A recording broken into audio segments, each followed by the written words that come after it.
Welcome to exammantra.com। दोस्तों चलिए आज हम आपके लिए क्या हैं 5 अक्टूबर 2020 करंट अफेयर्स। ठीक है, तो चलिए फर्स्ट क्वेश्चन है, विश्व की सबसे ऊंची और लंबी अटल सुरंग। ठीक है, विश्व की सबसे ऊंची और लंबी अटल सुरंग हिमालय की किस श्रेणी में है। ठीक है दोस्तों, तो किस श्रेणी में, तो हिमालय की ये पीर पंजाल श्रेणी में है। ठीक है, हिमालय की ये पीर पंजाल श्रेणी कहाँ है, यह हिमाचल में है। ठीक है, हिमाचल हिमालय के नाम से भी इसे हम लोग जानते हैं। ठीक है, पीर पंजाल श्रेणी को, यह जो अटल सुरंग है इसका उद्घाटन जो है प्रधानमंत्री ने कल ही किया है। ठीक है, ये 9.02 किलोमीटर लंबी है। ठीक है, विश्व की सबसे लंबी टनल है। ठीक है, यह टनल जो है मनाली को लाहौल स्पीति से जोड़ती है। मनाली दोनों हिमाचल प्रदेश के जिले हैं, मनाली और लाहौल स्पीति। ठीक है, यह 10,000 फीट की ऊंचाई पे है। ठीक है दोस्तों, 10,000 फीट की ऊंचाई पे है। इसकी आधारशिला जो है 2002 में अटल बिहारी वाजपेयी प्रधानमंत्री थे उसमें रखी गई थी। ठीक है, चलिए नेक्स्ट क्वेश्चन है, question number 2, water of all. ठीक है, वाटर ऑफ ऑल आंदोलन किस राज्य में चलाया गया है, तो वाटर ऑफ ऑल आंदोलन पंजाब में चलाया गया। ठीक है, पंजाब की एक सरपंच, महिला सरपंच है, उन्होंने ये आंदोलन चलाया वाटर ऑफ ऑल। इसका मेन मोटिव है कि सभी घरों को पीने का पानी आसानी से मिलना चाहिए। ठीक है, सभी को पीने का पानी, पंजाब, आपको पता होगा कि पंजाब और हरियाणा में हरित क्रांति सबसे पहले जो है वो पंजाब और हरियाणा में आया था।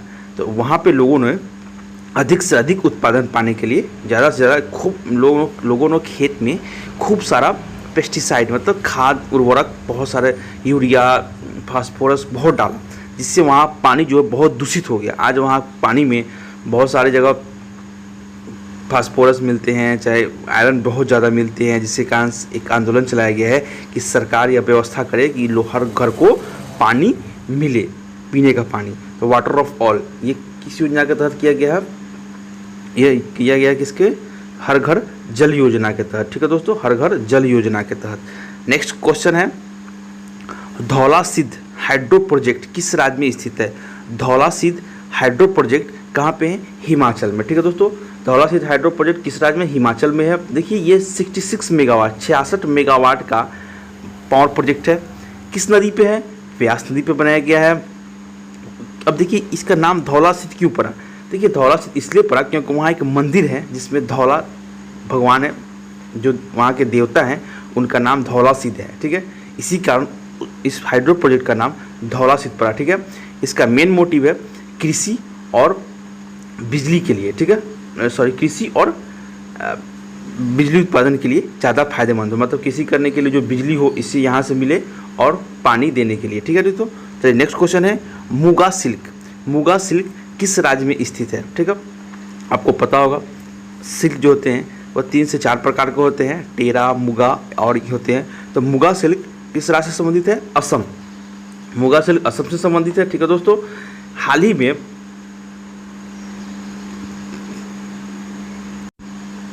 चलिए नेक्स्ट क्वेश्चन में चलते हैं, क्वेश्चन नंबर 4 है, हाल ही में डिफी हेलमन समाचार में है, यह क्या है। ठीक है, डिफी हेलमन जो समाचार में है यह क्या है, तो आइए देखते हैं।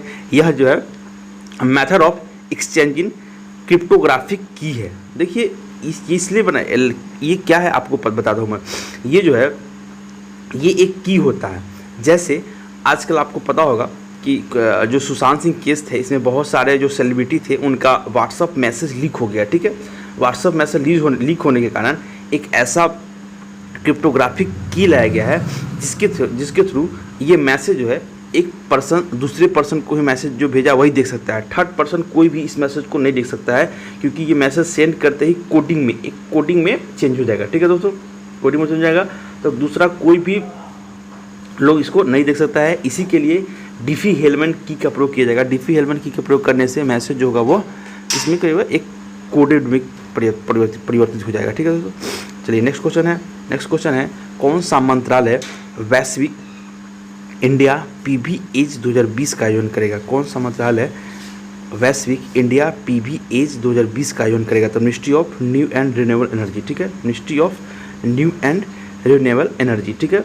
तो देखिए ये क्या है, तो ये जो है वो मिनिस्ट्री ऑफ न्यू एनर्जी, ये मेनली जो है सोलर पर डिपेंड है। पर्यावरण को साफ सुथरा रखने के लिए, पर्यावरण को बचाने के लिए एक रिन्यूएबल एनर्जी मतलब नवीकरणीय ऊर्जा, वैसी ऊर्जा जो कभी खत्म नहीं होती है, उसे हम रिन्यूएबल एनर्जी नवीकरणीय ऊर्जा बोलते हैं, ठीक है।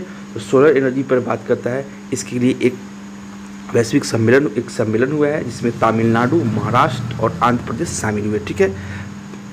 तो इसके लिए कौन सा वैश्विक आंदोलन चलाया गया, तो वह इंडिया PBAge 2020 का आयोजन किया गया है, ठीक है। चलिए नेक्स्ट क्वेश्चन है, इंटरनेशनल ऑनलाइन शूटिंग चैंपियंस के 10 मीटर एयर राइफल इवेंट में किसने स्वर्ण पदक जीता है। इंटरनेशनल ऑनलाइन शूटिंग चैंपियनशिप के 10 मीटर एयर राइफल इवेंट में किसने स्वर्ण पदक जीता है, तो किसने, विष्णु शिवराज पांडे ने। विष्णु शिवराज पांडे ने इसमें 10 मीटर में क्या स्वर्ण पदक जीता है, ठीक है। तो चलिए नेक्स्ट क्वेश्चन पे चलते हैं। क्वेश्चन नंबर 7 है, तमिलनाडु के मछुआरों के लिए किस बैंक ने किसान क्रेडिट ऋण योजना शुरू की है, ठीक है। तमिलनाडु के मछुआरों के लिए इंडियन बैंक ने किसान क्रेडिट कार्ड ऋण योजना शुरू की है, ठीक है। यह ऋण कितने तक दिया जाएगा, यह ऋण 2 लाख तक का होगा ऋण।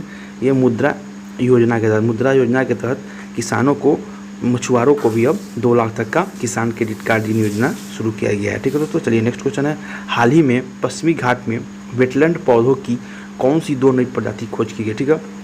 तो पश्चिमी घाट में वेटलैंड पौधों की 2 नई प्रजाति की खोज की गई। पहला है एरियोकोलन परविसेफालम, ठीक है, एरियोकोलोन परविसेफालम, एरियोकोलोन करावलेंस, ठीक है। तो एरियोकोलोन जो है परविसेफालम जो है ये महाराष्ट्र में मिला है, और एरियोकोलोन जो है करावलेंस जो है कहाँ मिला है, कर्नाटक में, ठीक है। तो पश्चिमी घाट कहाँ से कहाँ पश्चिमी घाट है, तो भारत के मैप में पश्चिमी तट जो है कहाँ से, नीचे केरला से लेकर ऊपर गुजरात तक, केरला के तट से लेकर गुजरात के तट को हम लोग पश्चिमी तट बोलते हैं, ठीक है। तो पश्चिमी तट पर 2 प्रकार के वेटलैंड पौधे मिले हैं, एरियोकोलोन परविलेंस और एरियोकोलोन करावलेंस, ठीक है। चलिए नेक्स्ट क्वेश्चन पे चलते हैं। कौन सा मंत्रालय आर्टिफिशियल इंटेलिजेंस रेज 2020 पर ग्लोबल वर्चुअल समिट का आयोजन कर रहे हैं, ठीक है। तो ministry of electronic and IT जो है वो किस आर्टिफिशियल इंटेलिजेंस पर रेज 2020 ग्लोबल वर्चुअल समिट का आयोजन कर रहे हैं, ठीक है दोस्तों। चलिए नेक्स्ट क्वेश्चन है, भारत का पहला गिद्ध प्रजनन और संरक्षण केंद्र कहाँ किया जा रहा है, स्थापित किया जा रहा है। तो भारत का पहला गिद्ध प्रजनन और संरक्षण केंद्र उत्तर प्रदेश में स्थापित किया जा रहा है, ठीक है दोस्तों। चलिए नेक्स्ट क्वेश्चन है, महिलाओं पर चौथे विश्व सम्मेलन की 25वीं वर्षगांठ पर संयुक्त राष्ट्र को किसने संबोधित किया। तो महिलाओं पर चौथे विश्व सम्मेलन की 25वीं वर्षगांठ पर भारत की कपड़ा मंत्रालय स्मृति ईरानी ने संबोधित किया, ठीक है। अभी टेक्सटाइल जो मंत्रालय जो है, टेक्सटाइल मंत्रालय किनके पास है, स्मृति ईरानी के पास है, ठीक है दोस्तों। चलिए नेक्स्ट क्वेश्चन है, भारत ने उड़ीसा में सतह से सतह मार करने वाली परमाणु क्षमता वाली प्रक्षेपित मिसाइल की किस उन्नत संस्करण का सफल प्रक्षेपण किया है। तो सौर मिसाइल के उन्नत संस्करण था, ठीक है, उन्नत संस्करण का भी परीक्षण किया गया है। इसकी मारक क्षमता जो है 800 किलोमीटर तक अब बढ़ा दी गई है, ठीक है दोस्तों। चलिए नेक्स्ट क्वेश्चन है, भारत ने किस देश के विदेशी निवेश प्रस्ताव को लागू करने के लिए एक स्क्रीनिंग पैनल स्थापित किया है। तो चीन के लिए देखिए दोस्तों, इसलिए स्थापित किया गया है कि लॉकडाउन के दौरान बहुत सारी चीनी कंपनी जो थी वो भारत में आके भारतीय कंपनी को अपनी ओर आकर्षित कर रही थी। इसीलिए भारत सरकार ने एक कानून चेंज किया है और उन्होंने एक फैसला किया है कि जो भी भारत के साथ पड़ोसी देश है जिनका भारत के साथ सीमा लगता है, अगर वो भारत में FDI फॉरेन डायरेक्ट इन्वेस्टमेंट करना चाहते हैं तो उन्हें पहले भारत सरकार से अनुमति लेना पड़ेगा, ठीक है। बिना अनुमति के वो भारत में इन्वेस्ट नहीं कर सकते, ठीक है दोस्तों। तो चलिए आज के लिए इतना ही करंट अफेयर्स था, धन्यवाद।